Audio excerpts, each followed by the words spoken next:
Hey YouTube, it's Chris, K2CJB with K2CJB Radio. Welcome back to the channel. Some time ago I ran myself through an SHTF drill. I went out to a campground and dragged all my gear out there and just saw how prepared and how ready I was to be able to establish communications in the case of grid down or just a local disaster, whatever it might have been. And I had quite a few takeaways from that exercise. One of them was that I realized I outgrew the HT pack that I had made for myself a couple of years ago. And that came from adding GMRS radios to the kit. That came from adding more adapters and pigtails and things like that. So basically what I discovered was inside a tent while it was raining, to rifle through an admin case was not a good idea. So this time around I'm going to reuse a 511 Rush backpack that I have and see if I can make that into an HT kit that I can carry around with me just to provide emergency communications if needed. This is everything I was carrying inside that case. A couple of HTs of different flavors, a couple of GMRS radios, portable CB, spare batteries, battery eliminators, a mag mount in case I have to throw it on my wife's car where she doesn't have any permanent antennas installed, and manuals. These things just really overwhelmed the admin case. So we're going to try it now in a backpack. Here's the pack all assembled into this backpack. Let's take a tour from the outside to the inside. On the outside are 4 HTs. On the top, my GMRS, my Redavis GMRS radios that are just belt clipped onto the MOLLE webbing. On each side below that, using holsters, is the TYT 350 and the Yaesu FT70. So these are holsters I already had, so I just MOLLE webbed those onto the side. They're on the outside mainly because of the antennas and quick access. So now when we go into the admin pouch, we have a few things in there. First of all, we've got this little instruction label actually that tells you how to set up the telescopic whip on the FT70. It covers multiple bands, convenient thing to have. Manual for the FT70 and a manual for the TYT, and something I knew I had to get from the last drill, a paper copy of the repeater directory. In the top pocket here I have the bow fang with the antenna off of it at the moment just to make it fit, but the antenna for the bow fang and the radio itself are sitting right in this top pocket up here. I typically use that for a weather radio when I'm out camping. So now let's take a look on the inside. Right on the top is this pouch that holds the Slim Jim antenna. Then you'll see 2 red bags. These actually are set up the same way. There's a little pouch on the back side of it that's MOLLEd together with the red bag. Inside the red bag, in this particular bag, are the Yaesu batteries, the Yaesu cigarette lighter adapter for the car, the battery eliminator. So all the power things related with the Yaesu are in this red bag.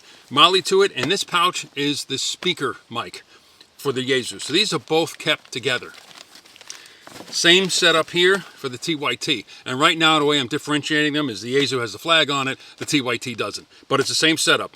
Spare battery, battery eliminator, and a speaker mic in the other pouch.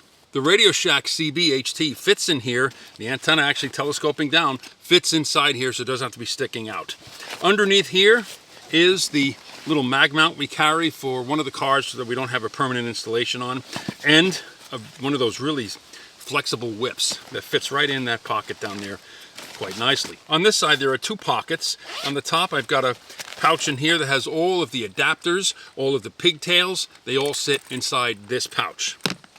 In this bottom pouch are all the spare rubber duck antennas, because on the FT70 I have the metal telescopic whip, and on the TYT I have a tri-band antenna, but the original manufacturer's antennas are in this pouch. And also in that pocket, a length of coax with B and C connectors on it. One end mates up with the Slim Jim, the other one mates up with a pigtail that'll go on one of the HTs. So that's the HT kit 2026.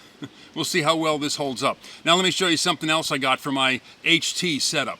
The last time I was out, I had my Slim Jim up on a crappy pole, and that pole finally gave up the ghost, so it's gone. But I wanted something that was heavy duty, but it also had to be made out of fiberglass, so the aluminum components of the telescopic pole would not interfere with the antenna, with the Slim Jim that hangs right alongside it. So I found on our favorite store, everyone's favorite store, Amazon, this telescopic heavy-duty pole. It's got on the top, it's got a fitting like for a paint roller handle, which actually you'll see comes in handy. But it goes up about 20 feet. So let me show you how this looks when it's all assembled. The way I attach the Slim Jim to this pole is I just put this little mount here at about a 45-degree angle, and one of the openings in the twin lead just fits right over it, and it holds it pretty well. Now I'm going to put the antenna up.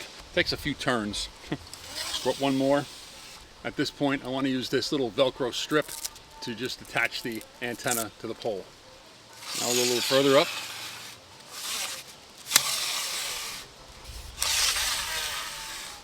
Here it is from the ground going up. Give you an idea.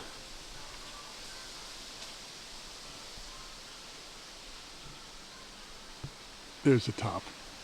For the base, I was hoping to be able to slide it into my little PVC setup here, but it's a little too wide to slide down into the PVC, so I have to change out that. However, I just lashed it on with these nye ties, and it's holding it just fine. I've got the TYT HT connected to that Slim Jim up on the pole, so let's see if we can get into a local repeater here. And that was full quieting, all 5 bars. So getting that antenna up to that extra height was a big help. Well, there you have it. There's my 2026 version of my HT bag with a couple of things that needed to be added to it, such as a hard copy of the repeater directory.